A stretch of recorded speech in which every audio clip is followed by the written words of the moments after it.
கர்த்தர் நல்லவர். தேவ பிள்ளைகள் உங்கள் ஒவ்வொருவரையும் இயேசுவின் நாமத்தினாலே நானும் என் மனைவியும் இந்த ஜெபம் ஜெயம் நிகழ்ச்சிக்கு மிக சந்தோஷத்தோடு வாழ்த்தி வரவேற்கிறோம். நாம் ஜெபம் பண்ணி நாம் ஆரம்பிப்போம். கர்த்தருடைய சித்தம் நாம் ஜெபிப்பது. கர்த்தர் தொடர்ந்து உதவி செய்வாராக. ஆமென். பரமண்டலங்களில் இருக்கிற எங்கள் பிதாவே, உம்முடைய நாமம் பரிசுத்தப்படுவதாக, உம்முடைய ராஜ்யம் வருவதாக, உம்முடைய சித்தம் பரமண்டலத்திலே செய்யப்படுகிறது போல பூமியிலேயும் செய்யப்படுவதாக. எங்களுக்கு வேண்டிய ஆகாரத்தை இன்று எங்களுக்கு தாரும். எங்கள் கடனாளிகளுக்கு நாங்கள் மன்னிக்கிறது போல எங்கள் கடன்களை எங்களுக்கு மன்னியும். எங்களை சோதனைக்குட்பட பண்ணாமல் தீமை என்று எங்களை ரட்சித்துக் கொள்ளும். ராஜ்யமும் வல்லமையும் மகிமையும் என்றென்றைக்கும் உம்முடையவைகளே. ஆமென்.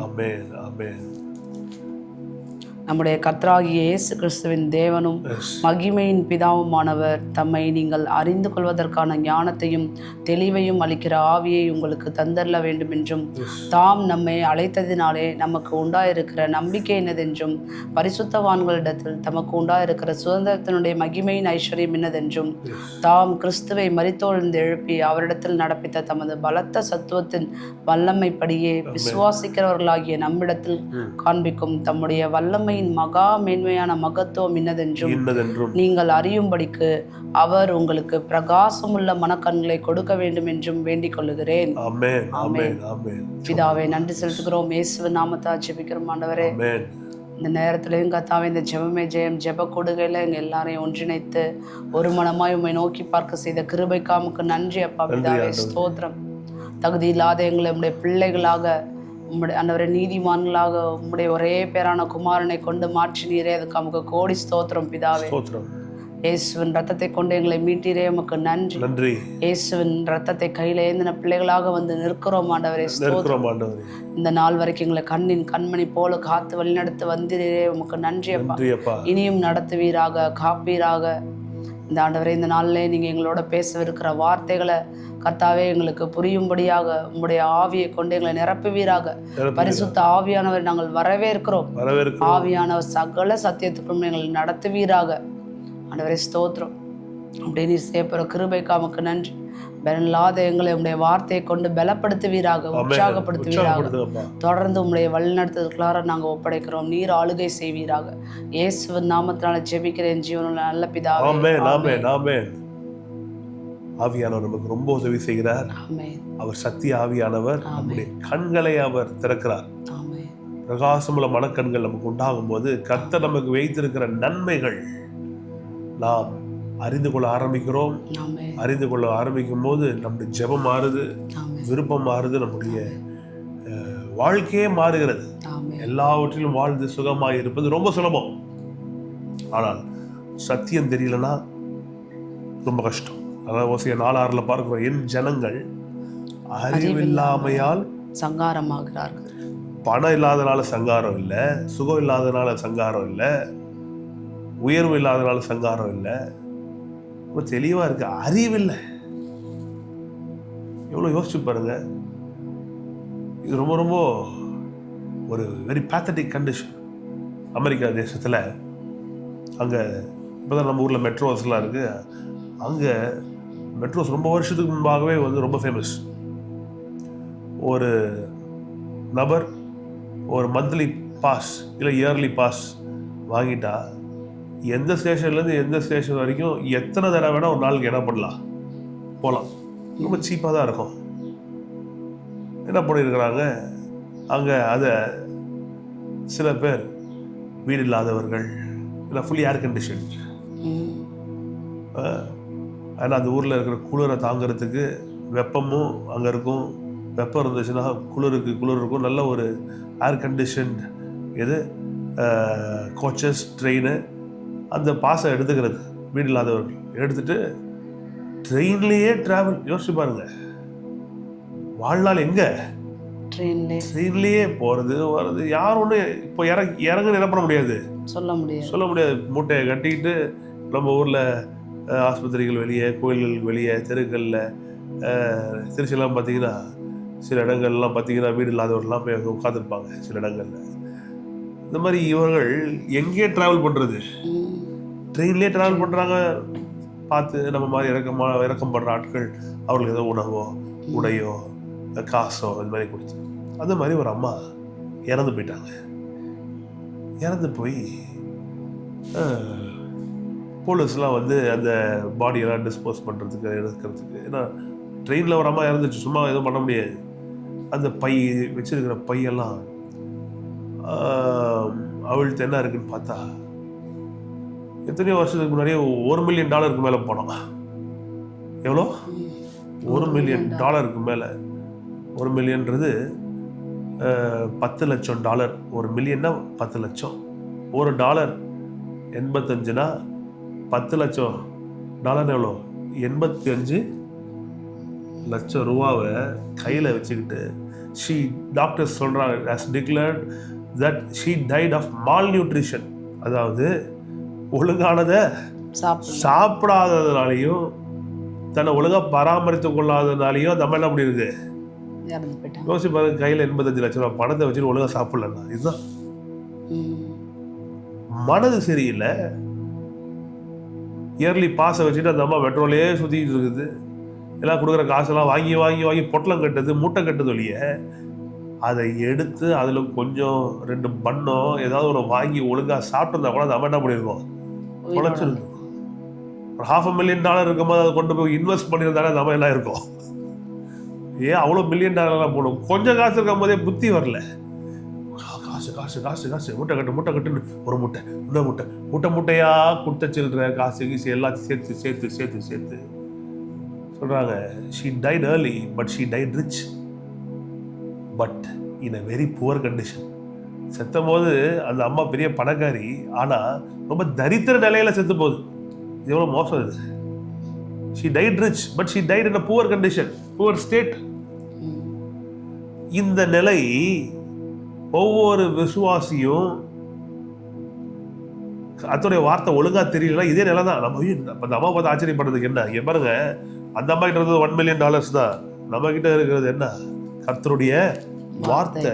இதுல உள்ள கிருபையான வார்த்தைகள், இதுல உள்ள ஆச்சரியமான ஐஸ்வர்யங்கள், இதுல இருக்கிறதெல்லாம் ஒருத்தன் தெரியாம சாகர நிலை இருக்கே. அதான் ஒரு ஊழியக்காரர் சொல்றா, உலகத்திலேயே ரொம்ப ஐஸ்வர்யம் நிறைந்த இடம் இதெல்லாம் கல்ற அப்படின்ற. எல்லா பயனும் தன்னுடையதெல்லாம் எடுத்து தேவராஜ்யத்துக்கு செலவு பண்ணாம, பயன்படுத்தாம வீணா கொண்டு போய் வாழ்க்கையை முடித்து அடக்கம் பண்ணப்படுற இடம் கல்ற. நமக்குள்ள எப்படி தெரியுமா இருக்கணும்? கல்ற எல்லாத்தையும் எக்ஸாஸ்ட் பண்ணி கடைசியா போய் கரெக்ட். நமக்கு தான் கல்றே கிடையாது. கண்டதையும் பேசிடக்கூடாது. ஏன் சொல்றாங்க? சாகாமல் பிழைத்திருப்போம், கர்த்தர் செய்களை விவரிப்போம் அப்படின்னு வரி சமீபமா இருக்கு. நமக்கு தான் கல்றன்னு பேச ஆரம்பிச்சிட்டோம்னா அப்புறம் கல்ற வாவான்னு அழைக்க ஆரம்பிச்சிடும். சொல்லுங்க, இயேசு நாமத்தினாலே சாகாமல் பிழைத்திருப்போம், கர்த்தர் செய்களை விவரிப்போம். அப்போ பாருங்க, நமக்கு கர்த்தர் வைத்திருக்கிற இந்த காரியங்கள் இதெல்லாம் புரியாம ஒருத்தன் மரித்து செத்து அடக்கம் பண்ணப்படுறதுல என்ன ஒரு அர்த்தம் இருக்க முடியும்? என்ன அர்த்தம் இருக்க முடியும்? இதே தாவீது சொல்றான் பாருங்க, 1 நாளாகமம் 29 பார்த்துட்டு வந்தோம்ல, ஏங்க ஒரு மனுஷன் 90 டன் தங்கம் தராங்க. நம்ம என்ன ஏக்கர் கணக்கில் சொன்னாத அப்படியே எல்லாம் கோச்சிக்கிறாங்க. கிலோ கணக்கில் தங்கம்னா நான் சொல்றேன் பாருங்க, கிலோ கணக்கெல்லாம் சொல்லக்கூடாது போல இருக்கு, டன்னு கணக்கில் தான் பேசணும் போல. ஏன்னா அது ராஜ்யம் ரொம்ப பெருசு, ராஜா ரொம்ப பெரியவர், நடக்க வேண்டிய வேலைகளும் ரொம்ப பெரிய பெரிய வேலைகள் நமக்காக கர்த்தர் வைத்திருக்கிறார். அப்போ இதை நம்ம சாதாரணமாக எடுத்துக்க முடியாது. நாம் ஏதோ இன்றைக்கெல்லாம் ரொம்ப சர்வசாதாரணமாக சொல்கிறாங்க, ஒன்றும் தேவையில்லை, எது வேணாம். இப்படி ஊழியர்கள் சில நூற்றாண்டுக்கு முன்பாக நினைத்து அவங்க இருந்த இடத்துல சாமி உட்கார்ந்து இருந்தாங்கன்னா நீங்களாம் ரட்சிக்கப்பட்டிருப்போமா? சுவிசேஷம் இந்தியாவுக்கு வந்திருக்குமா? மக்கள் ரட்சிக்கப்பட்டிருப்பாங்களா? விடுவிக்கப்பட்டிருப்பாங்களா? ஒரு கிறிஸ்துவ கல்லூரி வந்திருக்குமா? ஒரு கிறிஸ்துவ மருத்துவமனை வந்திருக்குமா? ஒரு கிறிஸ்துவ அமைப்பு என்ன ஒரு பள்ளிக்கூடமோ ஒரு காலேஜோ ஒரு மருத்துவமனையோ என்ன நடந்திருக்கும்? அவர்கள் எல்லாமே போதுங்க, நாங்கள் பார்த்துக்கலாம் அப்படின்ட்டு எல்லாம் அவங்க நாட்டில் இருந்திருந்தாங்கன்னா இல்லை. அவர்கள் சுயநலம் இல்லாமல் வந்து சமுதாயத்துக்காக உழைத்தார்கள். வந்தாங்க, மிஷினரிகள் வந்தாங்க, வந்து செலவு பண்ணாங்க, அற்புதமாய் இவ்வளோ காரியங்களை செய்தார்கள். அதனால தாவீதுடைய மைண்ட் ரொம்ப தெளிவா இருக்கு பாருங்க. 1 எங்கள் தேவனாகிய கர்த்தாவே, உம்முடைய பரிசுத்த நாமத்துக்கு என்று உமக்கு ஒரு ஆலயத்தை கட்டுகிறதற்கு நாங்கள் சவதரித்திருக்கிற இந்த பொருட்கள் எல்லாம் உமது கரத்திலிருந்து வந்தது. இந்த மனுஷனுடைய விஸ்டம் நான் வியக்கிறேன். அவனுடைய ஞானம், அவனுடைய அண்டர்ஸ்டாண்டிங் எப்படி இருக்கு பாருங்க. இதெல்லாம் யாருக்கிட்ட இருந்தா வந்துச்சு? உம்முடைய கரத்திலிருந்து வந்தது, எல்லாம் உம்முடையது. பாத்தீங்களா? எல்லாம் உம்முடையது. அப்போ நம்ம கையில இருக்கிற ₹1 பணமும் யாரோடதுதான்? கர்த்தருடையதுதான். அது ஒரு மில்லிகிராம் கோல்டு கூட யாரோடையதுதான்? கர்த்தருடைய. கர்த்தருடைய. இந்த அறிவு வேணும். இது பத்தி என்னுடையதே கிடையாது, இதெல்லாம் கர்த்தருடையது. என்னுடையதுன்னு வரும்போது நான் சுயநலமாய் மாறுகிறேன். இது யாருடையது? கர்த்தருடையதுன்னு வரும்போது கர்த்தருடைய மக்களுடைய நலம், பொது நலம், தேவராஜ்யத்துடைய நலம், தேவராஜ்யத்தின் பிரஜைகளாகிய மக்களுடைய நலம். இது ஏன் காசு கிடையாது. நான் வைத்திருக்கிற தங்கம் என்னுடையது கிடையாது, நான் வைத்திருக்கிற வெள்ளி என்னுடையது கிடையாது, நான் வைத்திருக்கிற பணம் என்னுடையது கிடையாது. இதெல்லாம் கர்த்தருடைய கரத்திலிருந்து வந்தது. நீங்க உழைச்சிருக்கலாம், நீங்க சம்பாதிச்சிருக்கலாம். யார் உங்களுக்கு உழைக்கிறதுக்கு அந்த பலனை கொடுத்தா? உபாகம் 8:18 சொல்லுகிறது, ஐஸ்வர்யத்தை சம்பாதிக்கிற பலனை அவர் தரார். பேசிக்காவே கிறிஸ்தவ மக்களுடைய அண்டர்ஸ்டாண்டிங்கே ரொம்ப தப்பா இருக்கு. அதனாலதான் செழிப்பையும் கர்த்தர் வைத்திருக்கிற பிரம்மாண்டமான வாழ்க்கையும் அங்கீகரிக்க முடியல. புரியுதா சங்கீதா? இதெல்லாம் தாங்க சம்பாதிச்சு நீ இதெல்லாம் பேசாத, போய் ஓலை. நாங்கள் என்ன பண்ணிட்டு இருக்கோம்? உழைச்சிக்கிட்டு தான் இருக்கோம். ஏங்க உட்காந்து ஒரு 20 நிமிஷம் பேசி பாருங்க பார்ப்போம். அப்படி கண்டினியூஸாக பேசுங்க. 20 நிமிஷமா அடுத்த 5 மணி நேரம் 6 மணி நேரத்துக்கு பேசி பாருங்க பார்ப்போம். மக்களுக்கு புரியல. பாருங்க, நான் என் மனைவி இப்போ உழைத்து கொண்டிருக்கிறோம், வார்த்தையில் உழைத்து கொண்டிருக்கிறோம். இந்த எடுத்து உங்களுக்கு பிரசங்கிப்பது இது ஒரு வேலை. இதெல்லாம் நாங்கள் நிறைய ஊழியர்களை செய்கிறோம், நிறைய வேலைகளை செய்கிறோம், அது வேற காரியம். ஆனால் இன்றைக்கு இந்த வார்த்தைகளை எடுத்து போதிப்பது, என்னை கேட்டால் நான் சொல்லுவேன், இதுதான் இருக்கிறதுலே பெரிய வேலை, பெரிய உழைப்பு செய்து கொண்டிருக்கிறோம். ஒரு விவசாயி ஒருத்தர் போய் தன்னுடைய நிலத்துல உழுகிறாரு, அதை பண்படுத்துறாரு, அதனால விளைச்சல் உண்டாகும்படி செய்கிறாரு. தேவ ஆவியானுடைய துணையை கொண்டு நான் என் மனைவியும் உங்கள் இருதயமாகிய நிலத்திலே உழுது கொண்டிருக்கிறோம், அதுல விவசாயம் செய்து கொண்டிருக்கிறோம். உங்க வாழ்க்கை முன்னேற வேண்டும். உங்க வாழ்க்கை முன்னேறதன் மூலமாய் நீங்க மட்டும் இல்ல, பின்வருகிற தலைமுறையும் தரித்திர பிடியிலிருந்து வெளியே வர முடியும். இதை பிடித்துக் கொண்டவர்கள் ஆசீர்வதிக்கப்பட்டவர்கள். இதை வேண்டாம் என்று உதறி தள்ளுகிறவர்கள் ரொம்ப கஷ்டம். ஏன்னா இந்த தாவீது ஒரு தரித்திர ஏழை குடும்பத்துல ரொம்ப ஒரு சாதாரண ஒரு நிலையில இருந்தவன். ஏன்னா பெரிய ஆடு மந்தெல்லாம் அவங்க அப்பாட்டு இருந்துச்சுன்னு போடல. அவங்க குடும்பமே ஒரு சின்ன குடும்பம், சாதாரணமான ஆட்கள். அதில் இந்த குடும்பத்தில் 8வது பிள்ளையா போகிறது வாஸ் வெரி இன்சிக்னிஃபிகண்ட். சாமுவேல் ராஜாவை அபிஷேகம் பண்ணணும் அந்த வீட்டுக்கு வரும்போது சொந்த தகப்பனுக்கே தனக்கு ஒரு பிள்ளை இருக்குன்றதே மறந்து போயிட்டாரு. இது என்ன ஒரு அவல நிலை. ஆமா, அதெல்லாம் ஒருத்தர் இருக்கால அப்படிலாம் எப்படி வந்துருக்கும் உங்களுக்கு. அப்படி சிறு ஆடுகளுக்கு முன்பாக சுத்திக்கிட்டு இருந்தவனை கடவுள் உயர்த்தி அவன் மட்டுமே எவ்வளோ ட்ரில்லியன்ஸ் ஆஃப் டாலர்ஸை கொடுக்கறதுக்கு, தேவனுடைய காரியத்துக்கு கொடுக்கறதுக்கு அந்த வாஞ்ச, அந்த அறிவு, இதெல்லாம் எங்கிருந்து வருது? கடவுளுடைய வார்த்தை. இரவு 119 படிச்சு பாருங்க. கர்த்தாவே, என் கண்களை திறந்து விடுங்க, உங்களுடைய வேதத்தின் மகத்துவங்களை நான் பார்க்கும்படி என் கண்களை திறந்து விடுங்க. அன்னைக்கு இருந்தது அவனுக்கு என்ன இருந்துச்சு? ஆதியாகமோ, யாத்திராகமோ, லேவியராகமோ, உபாகமோ, ஆதியாகமோ, யாத்திராகமோ, லேவியராகமோ, என்னாகமோ, உபாகமோ, இந்த 5 புத்தகங்கள், அப்புறம் யோசுவா, இதெல்லாம் கையில் வச்சுக்கிட்டு, நியாயாதிபதிகள் இதெல்லாம் கையில் வச்சுக்கிட்டு அவனுக்கு ஒன்றே தெரியுது. என்ன சொல்லக்கூட பேசிக்க ஃபர்ஸ்ட் பென்டெட்யூக் 5 புத்தகங்கள், அவ்வளோதான். தேவனுடைய நியாயபரமான புத்தகங்கள் கையில் பிடிச்சி அவன் சொல்கிறான், கர்த்தாவே, இரவும் பகலும் கர்த்தருடைய வேதத்தில் பிரியமா இருக்கிற மனுஷன் பாக்கியவான், அவன் செய்வதெல்லாம் வாய்க்கும். இப்பேற்பட்ட கர்த்தர் எனக்கு மேய்ப்பரா இருக்கிறார். அவனுடைய வெளிப்பாடு, வெளிச்சம். அதனாலதான் அந்த சத்தியத்தை அறியும்போது சத்தியம் என்ன பண்ணும்? விடுதலையாக. இன்னைக்கு மட்டும் இல்ல, தாவீதுக்காக தான் வேலை செய்யுது. இது ஒரு தேவ பிரமாணம், தேவ ராஜ்யத்தின் பிரமாணம். நீங்கள் அறிவடையும் போது நீங்கள் வாழுவீர்கள். அறிவை இழக்கும் போது, இல்ல அறிவை பெற்றுக்கொள்ள வேண்டும் என்கிற வாஞ்சியை தவறும் போது இழப்பீர்கள். இப்ப எவ்வளவு பெரிய இழப்புல இருந்தாலும் நான் சொல்ற, ஒரு துளி தேவனுடைய ஞானம் போதும், அந்த அறிவு பெருக்கம் போதும், உங்கள் வாழ்க்கை இன்னும் மென்மேல் அதிகமாயும் அதிகமாய் உயர்த்தப்பட முடியும். சொல்றான் பாருங்க, எல்லாமும் முடியாது. சொல்லுங்க அப்ப, எல்லாமும் முடியாது. எல்லாமும் முடியாது. சொல்லுங்க, எல்லாம் சேர்ந்து பார்க்கணும். சொல்லுங்க, என்னுடைய உயிரும் முடியாது, ஆவி ஆத்மா சரீரமும் முடியாது. என் நேரம் ஒவ்வொரு நாள் கர்த்தர் நம்ம தருகிற 24 மணி நேரம் யாரோடையது? கர்த்தருடையது. நம்ம கையில வைத்திருக்கிற பணம் கர்த்தருடையது, நம்ம வச்சிருக்கிற கார் கர்த்தருடையது, டிவி கர்த்தருடையது, வீடு கர்த்தருடையது, பிள்ளைகள் கர்த்தருடையது, எல்லாமே கர்த்தருடையது. ஏன்? எல்லாம் அவர் கையில தான் வருது. இந்த அண்டர்ஸ்டாண்டிங் வேணும். இதுல நடுவில் இல்லை நான் சம்பாதிச்சேன், இதெல்லாம் நான் படித்தேன், அதனால நல்லா எனக்கு வேலை கிடைச்சிச்சு, அதனால எனக்கு நல்ல ஒரு பொண்ணு கிடைச்சிச்சு, அதனால எங்கள் மாமனார் வீட்டில் இவ்வளோ போட்டாங்க, என் மாமியார் வீட்டில் இவ்வளோ போட்டாங்க, அதனால நான் இவ்வளோ சம்பாதிச்சேன், இது பண்ணேன் அது பண்ணுன்னு இருந்துச்சுன்னா, சாரி பிரதர், சாரி சிஸ்டர்ஸ், இது தப்பு. இப்படி வேலை செய்கிறது கிடையாது. உன் மனதிலும் சொல்லிக் கொள்ளாதே, ஜாக்கிரதையாயிரு. நீ சம்பாதித்தது என் சுய பலத்தினால சம்பாதித்தது என்று சொல்லாத, எச்சரிக்கையாயிரு ஆண்டவர் சொல்றார். இப்போ நீங்களான என்ன பண்ணணும்? தாழ்மையாயிருந்து, கர்த்தாவே எனக்கு உதவி செய்யும் அப்படின்னு நம்ம தாழ்மையாக இருக்கும்போது என்ன நடக்கும்? திரும்புங்க நீதிமொழிகள் 22 அதிகாரம் 4வது வசனம். தாழ்மைக்கும் கர்த்தருக்கு பயப்படுதலுக்கும் வரும் பலன் ஐஸ்வர்யம். எங்க இருந்துதான் தெரியல, இந்த ஐஸ்வர்யத்தை மக்கள் வேணான்னு சொல்றாங்க, எனக்கு புரியவே மாட்டேங்குது. திரும்ப திரும்ப எங்க திரும்பினாலும் கர்த்தருக்கு பயப்படுற பயத்தினால உண்டாகிறது நன்மை ஞானம், ஞானத்தினால் உண்டாகிற நன்மை ஐஸ்வர்யம். இங்க பார்க்கணும், கர்த்தருக்கு பயப்படுதலுக்கும் தாழ்மைக்கும் வருக பலன் ஐஸ்வர்யம், மகிமை, ஜீவன். இதெல்லாம் யாரோட வார்த்தை? வானம் பூமி ஒழிதால் கர்த்தருடைய வார்த்தை ஒழியாது. இது ஒரு பிரமாணம். ஒரு மனுஷன் தாழ்மையா இருக்கும்போது, ஒரு மனுஷன் கர்த்தருக்கு பயப்படுற பயத்தோட இருக்கும்போது, he will end up being rich. Definitely he will end up being rich. Very easy.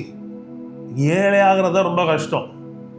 ஏன்னா அதுக்கு தான் ரொம்ப அரகன்ஸ் வேணும், ரொம்ப மனமேட்டின்மை வேணும், ரொம்ப அகங்காரம் வேணும். கர்த்தர் சொல்றதெல்லாம் முடியவே முடியாதுன்ற அந்த அகங்காரம் இருக்கும் போது தான் ஒருத்தர் என்ன ஆகிறான்? ஆனா ஐஸ்வர்யவான் ஆகிறது ரொம்ப சுலபம், செழிக்கிறது ரொம்ப சுலபம். கர்த்தருக்கு பயப்படுறதுக்கும் தாழ்மைக்கும் உண்டாகிற பலன் ஐஸ்வர்யமும் மகிமையும் ஜீவனுமா. Could you imagine how easy it is to prosper? செழிக்கிறது எவ்வளவு சுலபமா கர்த்தர் வைத்திருக்கிறார். அரகண்டா இருக்கிற ஆட்கள் கொஞ்சம் தாழ்த்தணும். கர்த்தருக்கு பயப்படுதல் இல்லாத ஆட்கள் கொஞ்சம் பயத்தோட பண்ணணும், நடக்கணும். இப்படி இருக்கும்போது என்ன நடக்கும்? எவரையும் மேன்மைப்படுத்தும் உயர்த்தவும் அவராலே ஆகும். அவர் உயர்த்தும் போது எப்படி தெரியுமா இருக்கும்? எப்படி செல்வம் உங்ககிட்ட சேருதுன்னே உங்களுக்கே தெரியாதுங்க, சேருங்க. வந்து கொடுக்க வைப்பார் கர்த்தர். அமைக்கு குளிக்கு சரிந்து விழும்படி உங்ககிட்ட வந்து மக்கள் கொட்டுவார்கள். ஏன்? திரும்பியும் சொல்றேன், தேவராஜ்யத்தின் திட்டங்களுக்காக, தேவராஜ்யத்தின் முன்னேற்றத்துக்காக, தேவனுடைய ஆசைகள் நிறைவேறுவதற்காக. அதுல ஒண்ணு, நீங்கள் அதை அனுபவிக்கணும். கர்த்தர் கொடுத்த செல்வத்தை நீங்கள் அனுபவிக்கணும். உங்கள் மனைவியோட அனுபவிக்கணும், பிசித்தனம் பண்ணக்கூடாது. உங்கள் பிள்ளைகளோட அனுபவிக்கணும், கஞ்சத்தனம் பண்ணக்கூடாது. உங்கள் உடன் பிறந்தவர்களோட அனுபவிக்கணும், உங்கள் ஊழியர்களோட அனுபவிக்கணும், சபையில் இருக்கிற ஒவ்வொருவரோட அனுபவிக்கணும். வருதா சந்தோஷமா எடுத்து கொடுக்க கற்றுக்கொள்ளணும். ஏன்? ஃபர்ஸ்ட் அது என்னோடதே கிடையாது, அது கர்த்தருடையது. அவரோடது அவர் தர சொல்லும் போது அதை கொடுக்க மாட்டேன்னு சொல்றதுக்கு நம்ம யாரு? இப்படி இருந்தால் நம்மளால ஈஸியாக விதைக்க முடியும், தசமாக செலுத்த முடியும், பிறர் ஏழைகளுக்கு உதவி செய்ய முடியும். ஏன்? அது என்னோடதே இல்லையே, யாருடையது? கர்த்தருடையது. நம்ம பர்சன்லேருந்து எடுத்து 100 ரூபா கொடுக்கறது கஷ்டம். ஒரு பர்சன் பல்காக ஒரு பர்சன் கிடக்குது, அதுலேருந்து ஒரு 500 எடுத்து கொடுக்க மாட்டீங்களா? அது உங்கள் பர்சனே இல்லை, ஆனால் பணம் ஃபுல்லாக இருக்குறாங்க. அவசரத்துக்கு 500 ரூபா அதுலேருந்து எடுத்து கொடுக்குறது வலிக்குதா? நமக்கு கஷ்டமா? எடுத்து கொடுப்போம், அதாவது அவ்வளோ இருக்கு, எடுத்து கொடுக்க வேண்டியதாக எடுத்து கொடுத்துருவோம்ல. ரொம்ப வருஷமா இருக்க ஒரு பர்சன் யாருன்னே தெரியல, யாரும் வந்து கிளைமே பண்ணலன்னா. அதை விட ரொம்ப சாதாரணமான விஷயங்க, கர்த்தர் உங்ககிட்ட எல்லாத்தையும் கொடுத்து வச்சிருக்காரு. கர்த்தருடைய திட்டங்களுக்காக எடுத்து நீங்க செலவு பண்ணணும். ஆனா இதெல்லாம் தப்பு, இது வேணாம், இது இது அதுன்ட்டு நம்ம சொல்லிக்கிட்டே இருப்போம்னா, வேணான்னு சொல்றதுனால தேவராஜ்யம் ஒன்றும் கரைந்து போகிறது கிடையாது. வீணா போகிறது கிடையாது, கெட்டு போகிறது கிடையாது.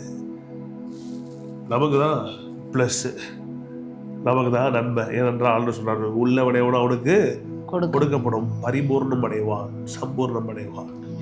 இல்லாதவனவனோ அவனிடத்துல இருந்து உள்ளதும் எடுத்துக்கொள்ளப்படும்னு போட்டிருக்கு. அப்போ இந்த வெளிப்பாடுகள் வர வர வர இன்னும் அதிகமாய் பணம் நம்ம இடத்துல சேரும், இன்னும் செல்வம் சேரும், நிலங்கள் வரும். அதெல்லாம் திரும்பி எடுத்து தேவராஜ்யத்துக்கு செலவு பண்ணும்போது ஹல்லேலூயா, ஹல்லேலூயா. பாருங்க, கர்த்தர் கொடுத்த தங்கத்தை வச்சு ஒரு இடத்த வாங்கணும்.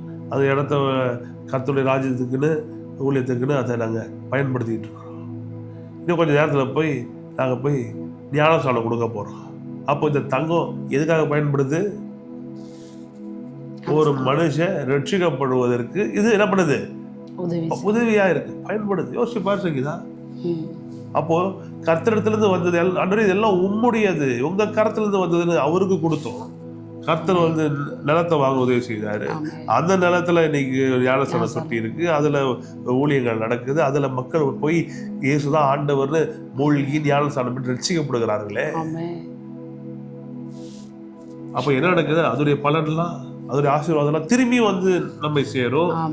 திரும்பியும் நம்ம இந்த ராஜ்யத்துக்கு கொடுப்போம். இது மாதிரி எவ்வளோ ஊழியக்காரர்களுக்கு ஞானஸ்நான தொட்டி கூட அவங்க சபையில் இல்லாமல் இருக்கும், அவங்களுக்கெல்லாம் ஞானஸ்நான தொட்டி கட்டி கொடுப்போம். சபை இல்லாதவர்களுக்கு சபை கட்டி கொடுப்போம். விடமாட்டோம்.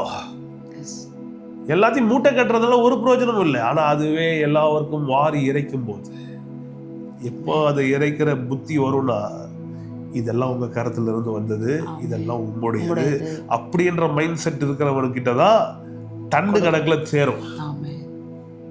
ஏன்னா ஆண்டவருக்கு தெரியும், இவன் மூட்டை கட்ட மாட்டான், இவன் வாரி இறைக்கிறவனா இருப்பான். என் திட்டங்களை நிறைவேற்றுவதற்கு உதவியாய் அவன் இருப்பான். தெளிவா சொல்லணும்னா, நம்மலாம் கடவுளுடைய கடவுளுடைய பினாமி. இங்கே பினாமியா யாரோ பெரிய பணக்காரர்களுக்கு இருக்கும்போது பார்த்துருக்கீங்களா? சில பேர்லாம் பார்த்தா அவன் என்ன வேலை செய்யறானே தெரியாது, ஆனா பெரிய கோடீஸ்வரனா இருப்பான். அப்புறமா விசாரிச்சாதான் தெரியும், அந்த மந்திரிக்கு ஒரு பினாமி, அந்த அரசியல்வாதிக்கு ஒரு பினாமி அப்படின்னு என்ன பண்ணுவோம். அதாவது தாம் பேர்ல சொத்து வாங்க முடியாம இன்னொருத்தவங்க பேர்ல சொத்துக்களையும் இது வச்சிருப்பாங்க.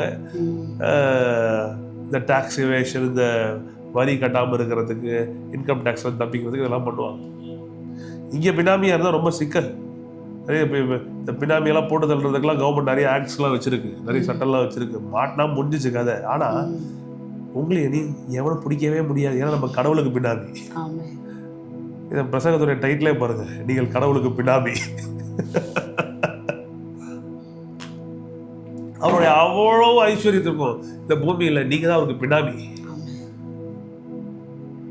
அவ்வளோ நீங்க அனுபவிப்பதற்கு, அவ்வளோ உங்க மூலமாக மற்றவர்களுக்கு கொடுப்பதற்கு. இப்படி இருக்கும்போது இன்னும் ஆசை வருது கொடுக்கணும்ட்டு. நல்லா இருப்போம். ஜெபம் பண்ணலாம். பிதாவே, நன்றி சொல்லி ஜெபிக்கிறோம். நீ நல்ல ஒரு நன்மை செய்கிறவருமா இருக்கிறீரே. எவ்வளோ நன்மை செய்திருக்கிறீர், நன்றி சொல்லி. எல்லாவற்றுக்கும் மேலாக எங்க புத்தியை மாற்றி இருக்கிறீரே, வெளிச்சத்தை தந்திருக்கிறீர், நன்றி. உள்ள உம்முடைய பரிசுத்த ஆவியானவர் எங்களுக்கு எல்லாவற்றையும் வெளிச்சம் போட்டு காட்டுகிறாரே, நன்றி. நன்றி. இந்த வார்த்தைகள் எங்களுக்கு விளங்குதே, நன்றி. இவ்வளோ ப்ரெஷியஸ் வேர்ட், இவ்வளோ பரிசுத்தமான வார்த்தைகள் எங்களுக்கு புரியும்படி பரிசுத்த ஆவியானவர் தொடர்ந்து உதவி செய்கிறீரே, நமக்கு நன்றி. தொடர்ந்து உதவி செய்யுது, பார்த்து கொண்டிருக்க ஒவ்வொருவருக்கும் உதவி செய்யுங்க. இதெல்லாம் இவங்கெல்லாம் உங்க மக்கள் ஆண்டவரே. தரித்திர பிடியிலிருந்து வெளியே கொண்டு வாங்க ஆண்டவரே. தாழ்மையாருக்கு உதவி செய்யுங்க. கர்த்தருக்கு பயப்படுற பயத்தை கொடுங்க. ஐஸ்வர்யமும் கனமும் மகிமையும் ஆண்டவரே உம்மிடத்திலிருந்து எனக்கு வரட்டும். ஜீவன் உம்மிடத்திலிருந்து வரட்டும். மகிமை உம்மிடத்திலிருந்து வரட்டும். எல்லா கடன்கள் ரத்து செய்யப்படுகிற இந்த கிருபைகள் உம்மிடத்திலிருந்து வரட்டும். உதவி செய்கிறார்கள். நாம மட்டுமே மகிமைப்படுவதா. கர்த்தாவிகள் தேவையெல்லாம் நீர் உம்முடைய ஐஸ்வர்யத்தின்படி சந்திக்கிறீரே, உமக்கு ஸ்தோத்திரம். வாழ வைக்கிற கிருபைகள் எங்கள் வாழ்க்கையில பெருகிறதே, உமக்கு ஸ்தோத்திரம். தொடர்ந்து நடத்துங்க, உதவி செய்யுங்க. எங்களை மறைத்து நீர் வெளிப்படுங்க. பரமண்டலத்தில் சித்தம் செய்யப்படுகிறது போல பூமியிலே எங்கள் வாழ்க்கையில் சித்தம் செய்யப்படட்டும். உங்களுடைய நாமம் மட்டுமே மகிமைப்படட்டும். பார்த்து கொண்டிருக்கிறவர்கள் வியாதிகளை போராடி கொண்டிருப்பார்கள் என்றார். Lord, send your word, heal them, Lord. வார்த்தை அனுப்பி குணமாக்கி அழிவுக்கு தப்புவிக்கிறார். குடும்பங்கள் ஒவ்வொன்றும் வாழட்டும், சுகிக்கட்டும், செழிக்கட்டும். நீர் எங்களுக்கு சிலுவையில் செய்து கொடுத்த நன்மைகள் எல்லாவற்றையும் அனுபவித்து ஆமென். வாழும்படி அனுகிரகம் செய்வீராக இயேசுவின் நல்ல நாமத்தினாலே, இயேசுவின் மகா உன்னதமான நாமத்தில் ஜெபிக்கிறோம், ஜெயம் எடுக்கிறோம் நல்ல பிதாவே. ஆமென். ஆமென். Be blessed people, love you so much. God bless you. நாளை மனைவி உங்களை பலதார ஆசீர்வதிக்கிறோம், வாழ்த்துகிறோம். ஆமென். பெரிய நன்மைகள் வாழ்க்கையில் தொடர்ந்து நடக்கட்டும். ஆமென். Jesus mighty name. தொடர்ந்து நாளை சந்திப்போம். கர்த்தர் பெரிய காரியங்களை செய்வாராக. God bless you.